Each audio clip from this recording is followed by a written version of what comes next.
Okay, so in this video, we will learn how to solve an initial value problem. So it will look something like this. There will be a differential equation, and then there will be some additional conditions. And you can think of the y of 0 as this 0 as being time equals t. So then that you can make sense of the word initial. So you're given these two conditions, and then in this section we will make things a little easier by telling you what's the general solution. Later on, we will learn how to get the general solution yourself. But right now, this will be given to you in this section.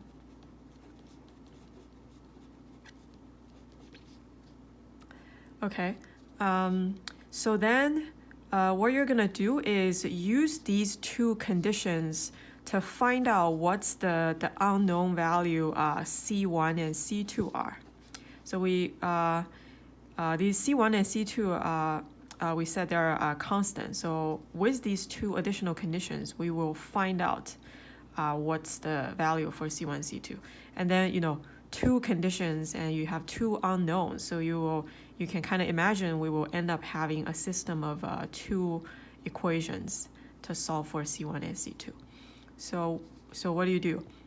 So this condition can be used like right away, because you just plug in t equals 0, right? So if you plug in t equals 0, then this is 0, and then this is cosine 0 is 1. So C2 is equal to, maybe let me write the 0. So this 0 is when you plug in 0 here, the sign becomes 0. So then that's 0. And then plugging 0 here, you get cosine of 0 is 1. So that's C2. And that's going to be equal to 4. And then how to use this second condition. It's related to the prime, the first derivative. So you need to take derivative of this y. So you would say y prime is equal to, so by chain rule, you have to pull out this 3, right? So 3c1 cosine 3t. And then derivative of cosine is sine, so is negative sine. So negative 3c2 sine 3t. And now you have an expression for y prime, so you can plug in this 0. So this just means y prime, when you plug in t equals 0, you get 0. So kind of doing that, substituting the t equals 0 here, you get 3c1. Plugging 0 here, you get 0. So minus 0 is equal to 0. So in this case, it's not even a system of because it's kind of a lot easier to solve. Then you don't have to really like add up or like divide by anything. So C1 is, so 3C1 is 0, so C1 is 0. C2 is 4. And then I want you to kind of make a conclusion, right? So let me remind you, initial value problem, finally you want to find out what's the general solution, right? So to start off, the C1, C2 are unknowns, and now you know what C1 and C2. So we need to make a final conclusion that the general solution is now, so C1 is 0, C2 is 4, so 4 cosine 3t is the the general solution for this initial value problem. So then we can we have a couple more exercises. All of them are similar. So you can, right? So again, you have a second order differential equation, and then two additional conditions. And like I said, to make things easier, in this section, I will tell you what's the general solution. So the general solution is y equals c1 e to the 5t, c2 e to the negative 4t. So again, you do the same thing. So we knew from the previous example that we will need a y prime. So let's take derivative right now. So derivative of this is 5c1 e to the 5t. This is negative 4c2 e to the negative 4t. Okay, and then you just plug in these two conditions respectively here.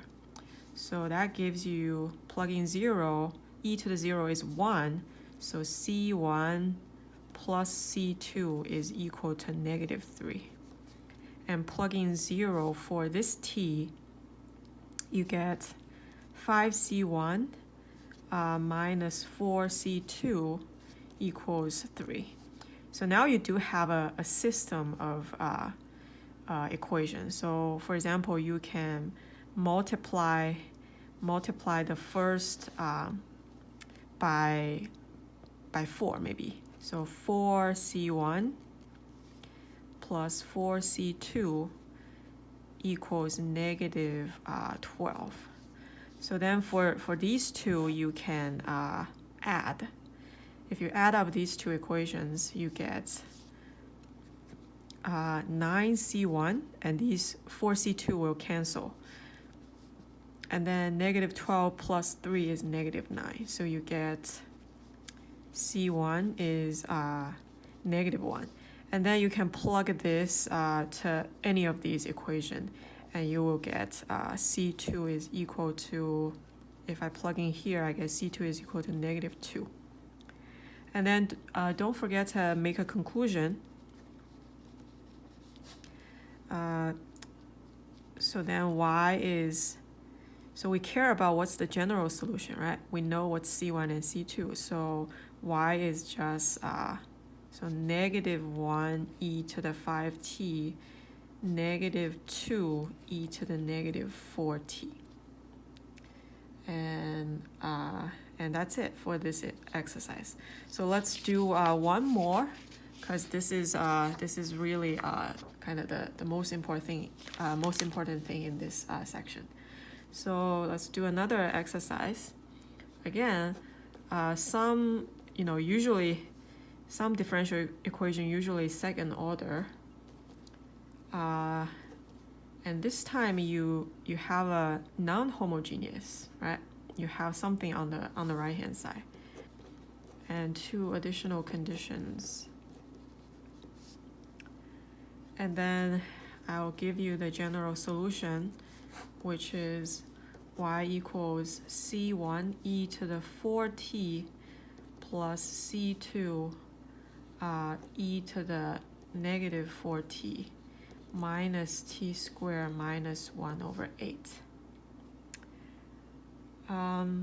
So again, we know we were gonna need the y prime. So let's take the first derivative. That's 4c1 e to the 4t negative 4c2 e to the negative 4t negative 2t, and the derivative of this is gone. And then again, we just plug in t equals 0, y equals 0 here, and t equals 0, y prime equals 0 here, and get two equations. So this one will tell us c1 plus c2 minus 1 over 8 is 0. And then plugging t equals 0 here, 4c1 minus 4c2 equals 0. So, there are many ways to solve this. So let's kind of simplify these. So c1, c2 equals 1 over 8. And the second equation tells us, if you cancel the 4, it tells us c1 equals c2, right? So if you have two variables, the sum is 1 over 8, and they're equal to each other, then we know c1 equals c2 equals half of this, right? So 1 over 16. So then you make a conclusion that the general solution is C1 is 1 over 16 1 over 16 e to the negative 4t, and then you copy the rest.